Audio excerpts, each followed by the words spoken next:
Events करते, जसं की नामकरण सोहळा, बेबी शॉवर, लग्न, हळद, संगीत, रिटायरमेंट, बर्थडे, अशा सगळ्या प्रकारचे इव्हेंट्स मी करते. त्याचप्रमाणे मी मराठी मालिकेत सुद्धा काम केलेले आहे.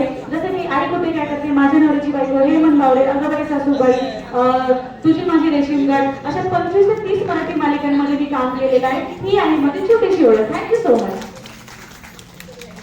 आणि परिवारातर्फे तुमच्या सगळ्यांचं मनापासून हार्दिक स्वागत करते की आज तुम्ही, आज संडेचा वेळ, आज हा संध्याकाळचा सगळ्यांचा फिरायचा छान वेळ आहे, पण तुम्ही आज ह्या दोन्ही परिवाराच्या आमंत्रणाला मान स्वीकारून, या प्रेमाचा आग्रह स्वीकारून तुम्ही आज इथे उपस्थित राहिला वेळेवरती, त्याबद्दल तुमच्या सगळ्यांचं मनापासून धन्यवाद. आणि आता ह्या कार्यक्रमाला सुरुवात करण्यापूर्वी मी आपल्या गणपती बाप्पांचे आशीर्वाद घ्यायसाठी मी एक छोटीशी प्रार्थना बोलते.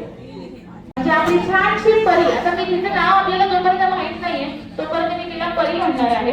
आणि आज या सुंदर नामकरण सोहळा या सुंदर परीचा, आणि हे नाव हे जे तिच्याबरोबर आयुष्यभर जोडलं जाणार आहे, या नामाचा हा सोहळा आहे. आणि हे नाव खूप महत्वाचं आहे आज. तर त्यासाठी आज आपण बघतोय की छोटस बाळ आहे, 2 महिन्याची मुलगी आहे ती, तर थोडस आवाज सगळा गोंधळात पहिल्यांदाच तिला मिळतोय, तर त्यामुळे थोडीशी ती आणखी झालेली आहे. पण आपल्याला तिचा मूड सांभाळून सगळ्या गोष्टी करायच्या आहेत. तर आता बाकीचे एक आपण सर्वात पहिला आपण प्रथम पाळणा घेणार आहोत आता. आणि त्यामध्ये सुरुवातीला जसं आपण पहिलं देवाचं नामस्मरण करून आपण वरवंटा घेतो, तर त्या प्रतीला सुरुवात होत आहे आणि ते विधी आपण स्टार्ट करत आहोत. तर